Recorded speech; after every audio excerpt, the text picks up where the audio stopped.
तो अपना nomination file करने के बाद बीएसपी उम्मीदवार इंद्रजीत सिंह नवजोत पहुंचे। इंद्रजीत जी, नॉमिनेशन फाइल हो गया है, आज से जिम्मेवारी और बढ़ गई है और काम बढ़ गया है, कैसा प्रचार चल रहा है?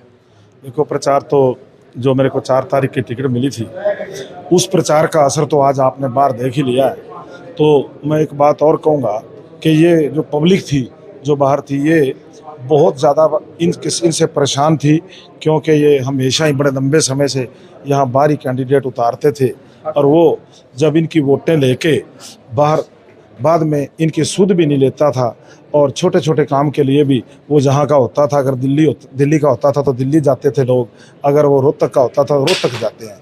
तो मैं तो सभी अपने साथियों से यही अपील करूँगा कि आज का माहौल जो है वो आपने देख लिया है, और मैं आपके बीच का साथी हूँ, मिट्टी से जुड़ा हुआ हूँ, किसान का बेटा हूँ।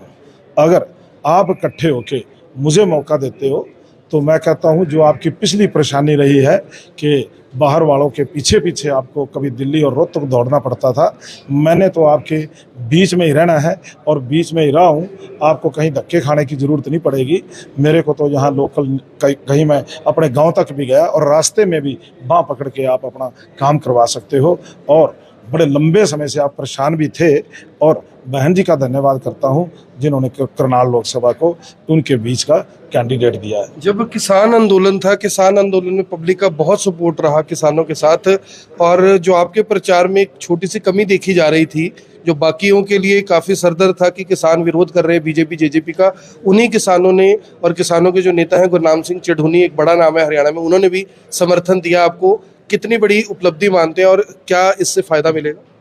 देखो, मैं धन्यवाद करता हूं सरदार गुरनाम सिंह चढ़ूनी जी का, जिन्होंने किसानी आंदोलन में जो हमने इस्तीफ़ा दिया, उस इस्तीफे के बदौलत आज हमें हमारी बाँह पकड़ी और हमारे साथ खड़े हुए। मैं कहता हूं, इनका बहुत बहुत धन्यवाद है कि इसने उस चीज़ को इतना भारी लिया और आज मेरे साथ आके वहाँ पब्लिक को संबोधित भी किया और मेरे साथ आके आज नॉमिनेशन भी भरने आए। तो एक और बात है, चढ़ूनी साहब ने सभी किसान नेताओं को अपील भी की कि जिस भाई ने किसानी आंदोलन के समय, वो उसकी बिटिया ने किसानी आंदोलन के समय दोनों ने इस्तीफे दिए थे, तो सभी किसान जो है साथ मिलके, जिस तरह किसानी आंदोलन में सब इकट्ठे थे, आज भी इकट्ठे होके सभी की जमानत जब्त कराने का काम करें और एक किसान के बेटे को जिताने का काम करें। तो गुरनाम सिंह चढ़ूनी भी हैं हमारे साथ।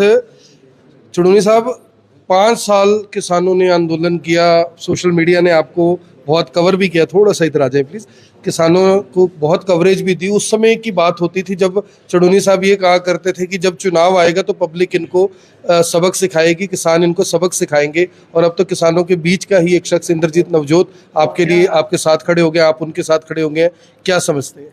देखिए, जहाँ तक तो सबक सिखाने का सवाल है, वो तो लोग सड़कों पे सिखा रहे हैं, गाँवों में सिखा रहे हैं, तो लोगों का आक्रोश जो है वो फूट रहा है। दूसरा, मैं ये कहना चाहूँगा कि जिन भाइयों ने किसान आंदोलन में साथ दिया है, हमें उनको प्रोत्साहित करना चाहिए, उनका हौसला बढ़ाना चाहिए। अगर हम उनका हौसला बढ़ाएंगे तभी तो आने वाले जो नेता हैं, आने वाले जो लोग हैं, वो किसान के पक्ष में बोल लेंगे। तो जो करनाल सीट है, इसमें हम इंद्रजीत जी का जो है हमने फैसला लिया है सहयोग करने का। हमारी पूरी टीम जो करनाल की, पानीपत की, यहाँ पे आई हुई है, और हम इनका खुल के समर्थन करेंगे।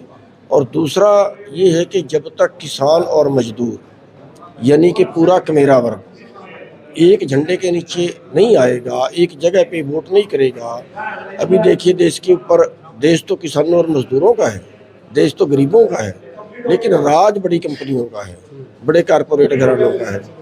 आज आप देखें, 1% लोगों के पास 40% प्रॉपर्टी है, या दूसरा आंकड़ा ये मानिए कि आज 9 लोगों के पास 23 करोड़ लोगों के बराबर प्रॉपर्टी है।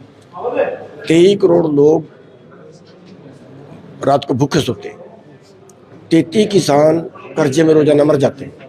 अभी 15 लाख करोड़ जो है वो बड़े पूंजीपतियों को तो माफ कर दिया, किसानों मजदूरों को तो नहीं किया जो मर रहे हैं कर्जे में। तो बड़े कारण है। अब बेरोजगारी है, हरियाणा नंबर 1 पे आ गया बेरोजगारी में। पूरा जो कारोबार है वो भी सारा कारपोरेट को दे रहे हैं। तो इसका हल क्या है? इसका हल ये है कि जितना किसान मजदूर की एंट्री सत्ता में होती जाएगी उतना सुधार हो सकता है। वोटों वालों का राज होना चाहिए, अब नोटों वालों का राज हो गया। तो इस प्रथा को बदलना होगा, इसलिए हमने ये फैसला किया है। फर्स्ट राउंड में हमने भी राजनीतिक पार्टी बनाई है, संयुक्त संघर्ष पार्टी, और अगला चुनाव जो है हम अपनी पार्टी के झंडे के नीचे सभी सीटों से लड़ेंगे। लेकिन इस चुनाव में हमने हिस्सा नहीं लिया क्योंकि अभी हमारा जो है ये चुनाव का हालात है उसमें को देखते हुए हमने फैसला लिया है कि करनाल सीट पे बीएसपी का समर्थन हम करेंगे। तो कहीं ना कहीं अब एसएसपी और बीएसपी फिलहाल करनाल में इकट्ठे हो गए हैं। हाँ, एसएसपी और बीएसपी इकट्ठी हो गए हैं और प्रयास रहेगा कि आगे भी इकट्ठे लड़ें। एक संदेश हम देना चाहते हैं जनता को कि वोट तुम्हारी है, राज पूंजीपतियों का क्यों है, राज उन लोगों का क्यों है जो तुम्हारी हालत को जानते ही नहीं, जिन्होंने दोपहर में काम करके नहीं देखा, 2 डिग्री पे काम करके नहीं देखा रात की ठंड में, वो आपकी हालत को जानते नहीं, वो आपके लिए क्या पॉलिसी बनाएंगे।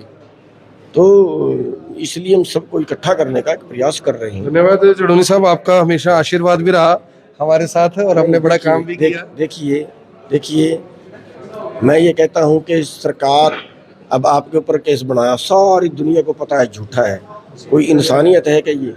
यानी पत्रकार बोले तो उसको अंदर, कोई आंदोलनकारी बोले तो उसको अंदर, कोई जो आप भी अंदर रहे, 307 पार्टी के दर्ज हो गए थे। खूब रहा हूँ, जो पार्टी वाला कोई बोले, अब मान लिया उदाहरण के तौर पे तेलंगाना में केसीआर की पार्टी थी, किसानों के लिए बहुत अच्छा कर रही थी, उसकी लड़की को उलझा दिया, 1 रुपये की वसूली नहीं है।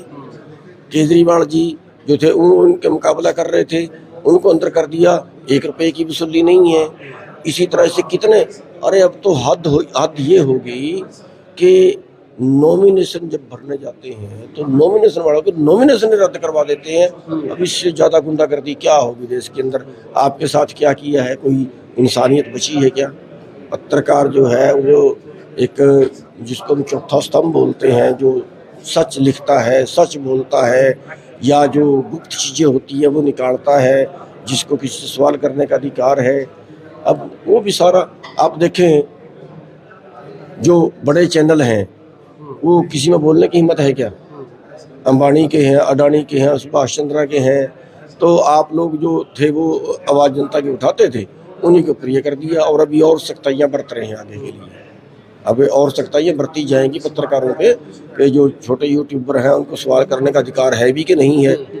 अभी बहुत सी सख्ताइयाँ और होने वाली। धन्यवाद चुड़ूनी साहब, आप आए। तो मेरी आप सभी लोगों से अपील, जो भी लोग इस वीडियो को देख रहे हैं इसे साथ के साथ जरूर शेयर करें।